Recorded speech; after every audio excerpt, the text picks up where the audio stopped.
What would you like for dinner tonight? Oh, I'm afraid I can't make dinner, Nat. Really? Yeah, I'm chairman of a new committee they're forming to help dropouts. We may be meeting late. What's a dropout? Now, what do you think it is, son? A parachutist coming down enemy territory? A dropout is a student who quits school. Oh, boy. How can I get to be one? Just keep up the grades you've been getting. Seriously, that's no laughing matter. Thousands of students are dropping out of high school before they get their diplomas. It's a terrible waste. Kathy, where's Patty? Oh, she's coming out, Natalie. Say, Kath, I just got an idea. How would you and Patty like to serve as student advisors to our anti-dropout committee? I'd love to, Uncle Martin, and I'm sure Patty would. Why didn't you ask her? Yeah, that's a wonderful idea. Having students on the committee? I think I'll bring it up at the meeting tonight. Two of you could talk to students at their own level. Fine. Patty! We'll be late. I'm ready. Let's buzz, cuz. Patty, how would you like to serve on a committee to help stop school dropouts? Gee, Papa, I'm afraid you picked a bad time to ask me. Why? Because I'm dropping out of school next week.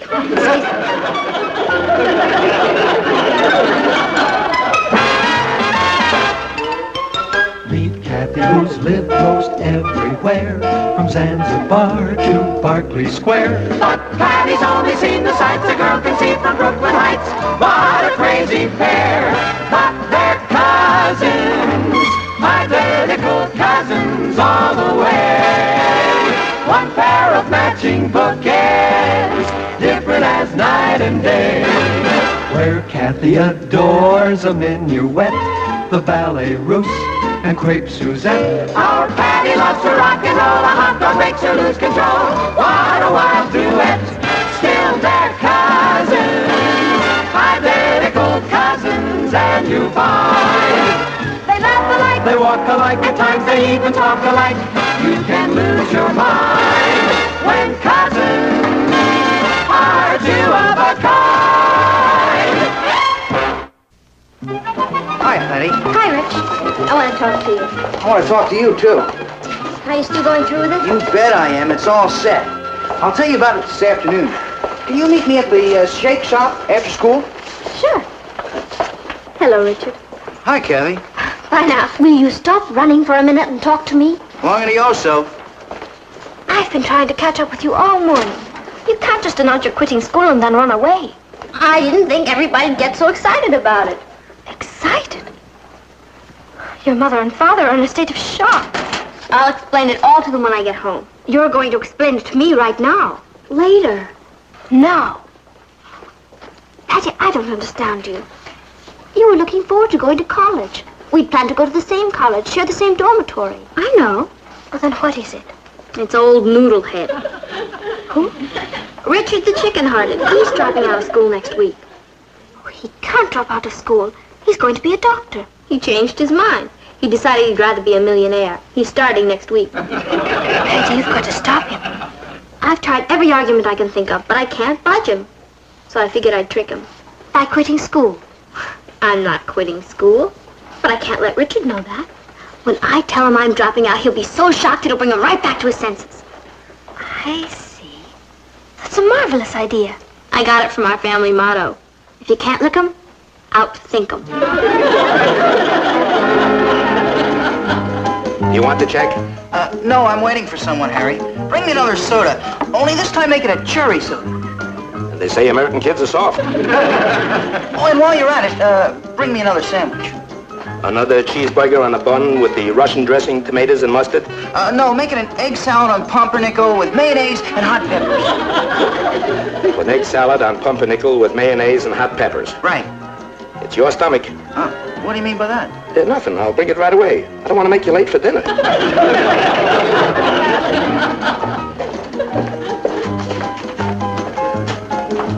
Oh, hi, Marcia. See you later, Marcia.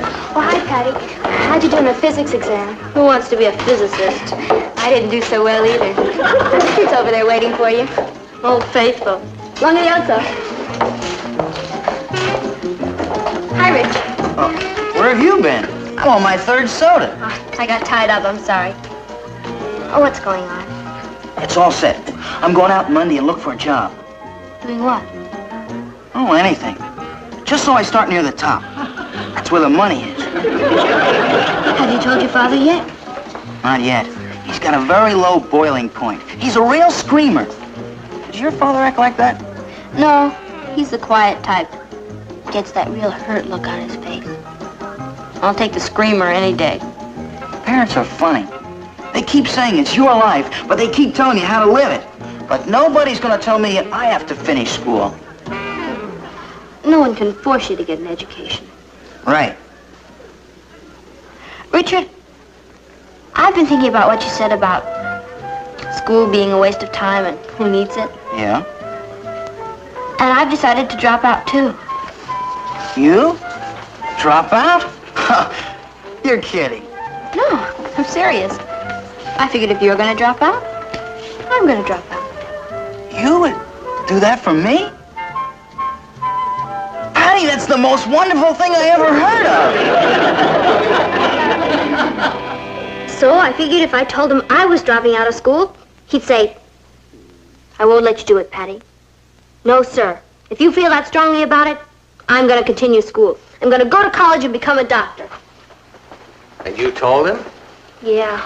What did he say? He said it was the best news he ever heard in his life. I can't understand why he's quitting.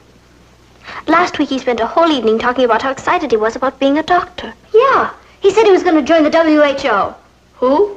The World Health Organization. And go to some remote jungle in Africa and help all the poor natives. That doesn't sound like a boy who's interested in becoming a millionaire overnight. I know. He's changed his whole basic personality. In a week? Oh, you can't explain Richard, Papa. You just have to accept him. I'm not accepting any youngster who drops out of high school. Our society is getting more complicated every day. Without a high school diploma, no one has much chance of getting ahead. Now, that's what I told Richard, but I couldn't get through to him. His head is made of solid oak. You know, maybe I could get through to him. Would you try? Why don't you ask him here for dinner tomorrow night? Well, that's great, Papa. If it's okay with you. Of course it is. Fortunately, there's a sale at the supermarket.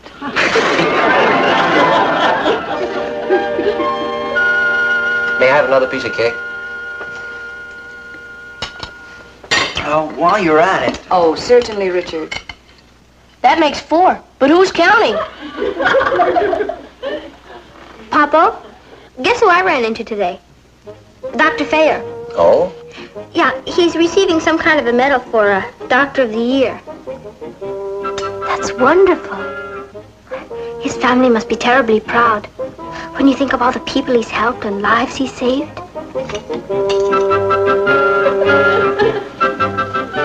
I guess the medical profession must be just about the greatest one there is. Dedicating yourself to your fellow man. Could I have another glass of milk? Certainly, Richard. Oh, by the way, Natalie, I ran into old Tim Newton today. Tim Newton? You remember Tim Newton, my old boyhood buddy? Oh, Tim Newton, of course. How is he? Oh, he's in terrible shape. What's the matter with him? Well, he's been having a very hard time of it. You know, Tim dropped out of high school before he finished. He got a job instead. Things went along fine for a while, but then he began to find that the good jobs were going to the men with high school and college educations. Everybody was moving up the ladder of success but Tim. That's terrible, Uncle Martin. When I saw him, he just lost another job. He'd been replaced by a machine. What's he do, Mr. Lane? Oh, odd jobs. They have a machine that does odd jobs? Boy, I sure love to see it.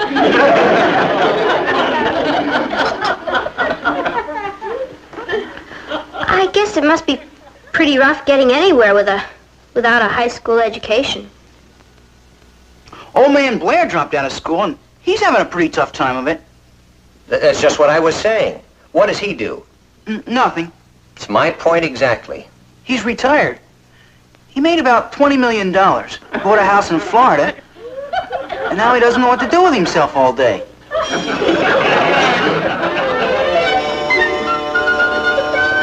Hey, there's a great new picture at the Orpheum. 7 empty coffins. Why don't we just stay in tonight, Richard?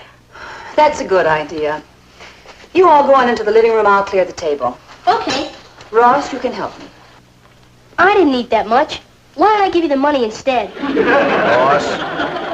Why don't I help Mom with the dishes? Richard, I've been wondering, which college were you planning to attend? Winoka. Oh, I've changed my mind, though. I'm not going to college. As a matter of fact, I'm dropping out of high school next week. really? Yeah, school's a drag. Well, I can understand that. I suppose if you're getting low grades, it's just not very interesting. Low grades? I have a B+ average. Oh. Well, are you having trouble with one of your teachers? No, they're okay. You don't like the school? School's pretty good. Weren't you going to be a doctor? That's before I grew up. Who wants to be gotten out of bed in the middle of the night to take care of some neurotic who has a stomachache? Well, if you feel that way about it, then you shouldn't be a doctor. I'm not gonna be a doctor. Well, that's too bad, Richard. I think you would have made a fine one. It takes too long to build up a practice. I want to start making money now. Is that so important? You bet it is. I want to make a lot of money, and I want to make it fast. What about all those sick natives? I was just talking. They don't really mean anything to me. Look, if you people got me here to talk me into staying in school, you're wasting your time. If you think I'm going around with a boy who's only interested in money, then you're wasting my time. Well, nobody said you had to go around with me. That's right. And I won't. Well, that's fine with me, too. I'm sorry. Well, I'm sorry, too, Richard. We're all a little upset about you dropping out of school, you know. Look, maybe if we discuss... There's nothing to discuss, sir. Isn't your family going to be terribly upset? Well, for a while, I guess. But they'll get over it. Will you? I wish everybody would stop acting as though I'm committing some kind of crime.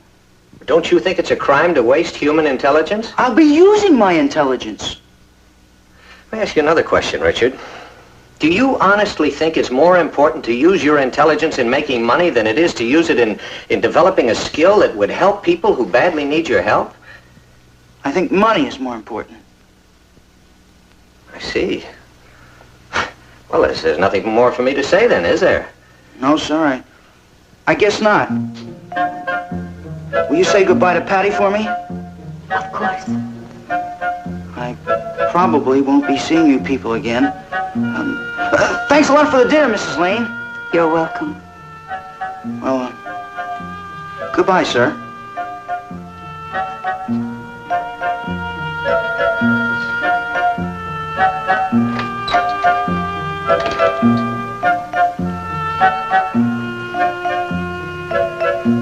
Richard said to... I was listening.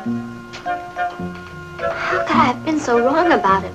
I was actually planning to go into the jungles and help him with the sick natives. Do you know who's sick? Me. I should have my fuzzy head examined.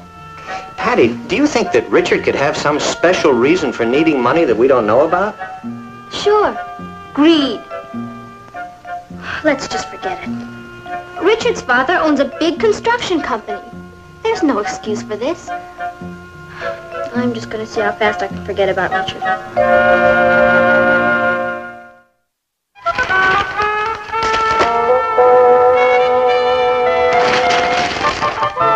Hey, look at this. What is it? That's the reason Richard's dropped out of school. $2 million. Martin, his father's gone broke and he didn't want anyone to know. Patty! Imagine him going to work to help his family. And all the terrible things that were said. What's wrong? Nothing's wrong. I have wonderful news. Richard's father has lost all his money.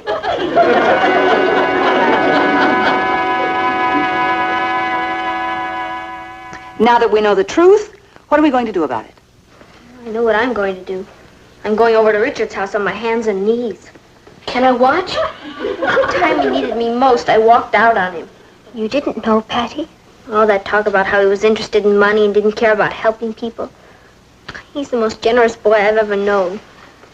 It must be killing him to give up medicine. They must be desperate if they're allowing Richard to quit school and go to work. Isn't there anything we can do, Uncle Martin?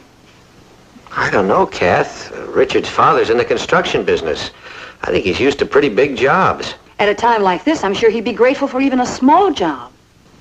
Well, cement walk in our patio is cracked. We don't really need a new walk, but I guess to help him out, we can let him put one in for us. Let's. And weren't Harriet and Marvin talking about putting a wall around their garden? And Sam and Celia said their driveway was full of holes. Call him, Papa, please. All right. What's his name again, Jonathan? I want to finish this stretch from here to Flagstaff by the 15th so we can move the crew up to Utah and get started on the project up there. Do you see any problems? We should be able to do it, Mr. Harrison, now that we're out of that turnpike contract. The suckers that take that over won't get more than $1 million or $2 million profit out of it. The Utah deal is 5 times as big as that.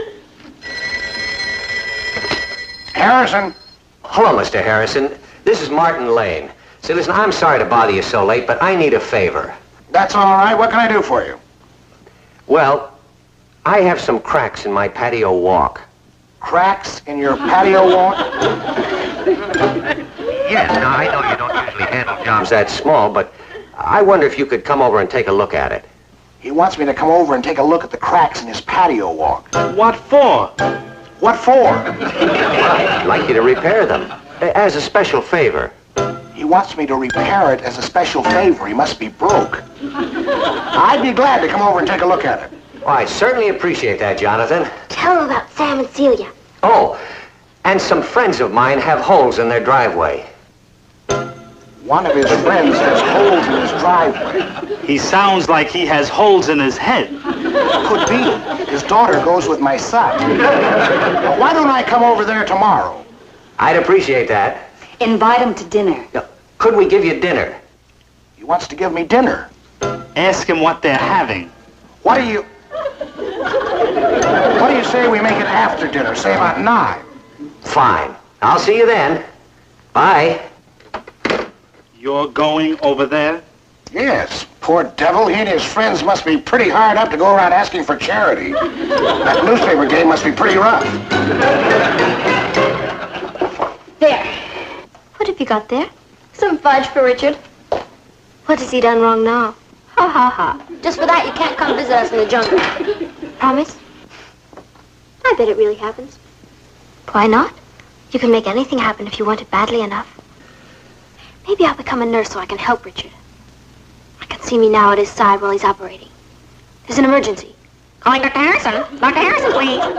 Come rushing down the corridor. There you are, doctor. There you are, nurse. Patient stop breathing. You're the only ones in the world that can save him. Scalpel. Scalpel. Forceps. Forceps. Oh. Looks bad.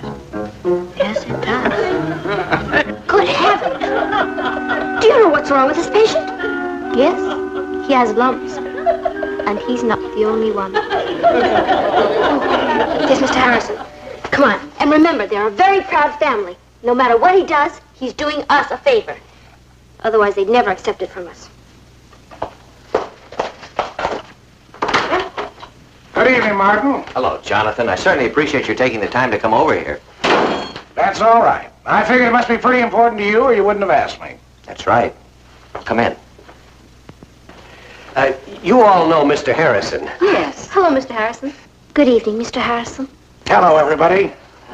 Would you like some fruit? No, thank you. Is Richard here? No, he isn't. Would you believe it? I haven't seen that boy since yesterday. Neither have I. Maybe he's run away from home. No, he would have asked to borrow the car. Well, how's the newspaper game? A little slow? Slow? Well, I suppose at this time of the year there's not too much happening. Sure, a lot of businesses are seasonal. The trick is not to let it get you down. Well, that's a wonderful philosophy. When things get tough, we just can't quit. That's right. That's a wonderful spirit. I'm glad you feel that way. Now, if you'd like to take a look at the patio, it's right out this way. I'll be glad to. You'd never know it. He seems so well dressed. Keeping up a front. Poor man. You can always tell. I'm glad we're able to help him. So am I.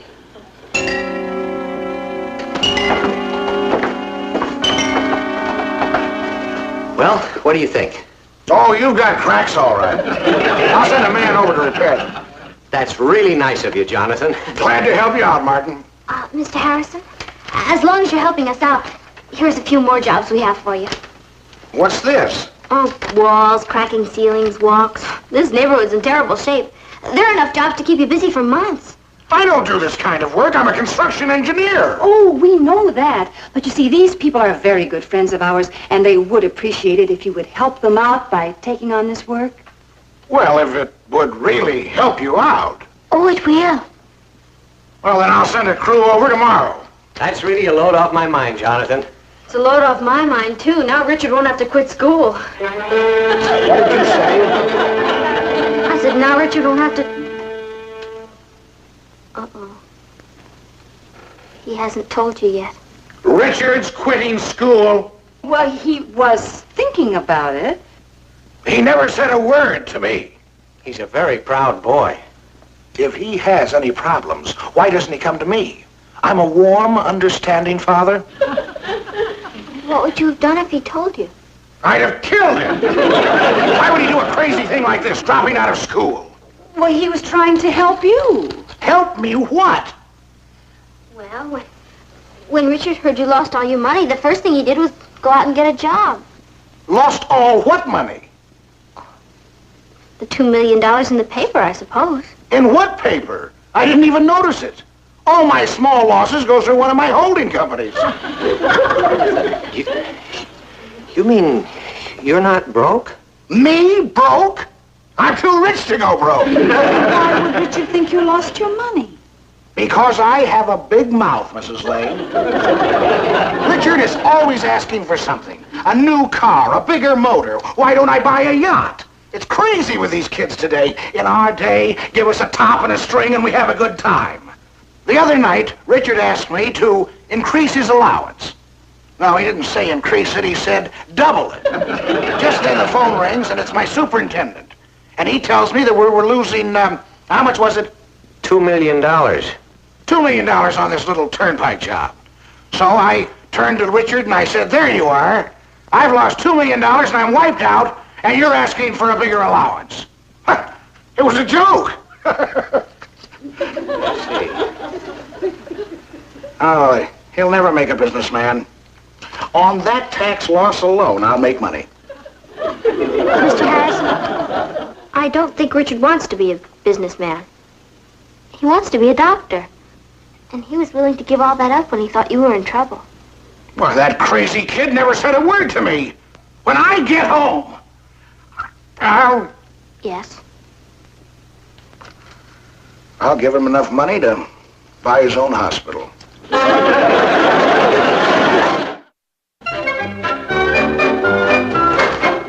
Hi, Arthur. Hey, now, you look great. You all set for the little old basketball game? All set for the little old basketball game. I bet old Marblehead's mad, isn't he? My cutting in on his girl. Oh, hi there. I was just telling Patty you're a loser. Just couldn't hang on to her, could you? Well, you can't win them all. All set, baby? All set, baby. Bye. See ya.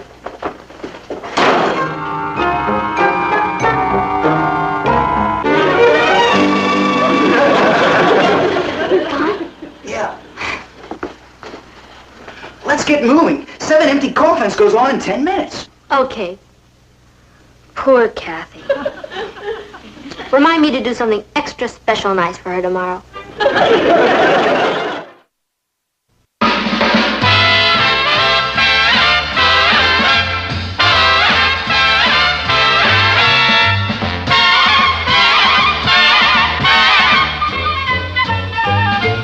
Here's Kathy, who's lived most everywhere, from Zanzibar to Berkeley Square. But Patty's only seen the sights a girl can see from Brooklyn Heights. What a crazy pair, but they're cousins, identical cousins, and you'll find they laugh alike, they walk alike, at times they even talk alike. You can lose your mind when cousins are two of a kind.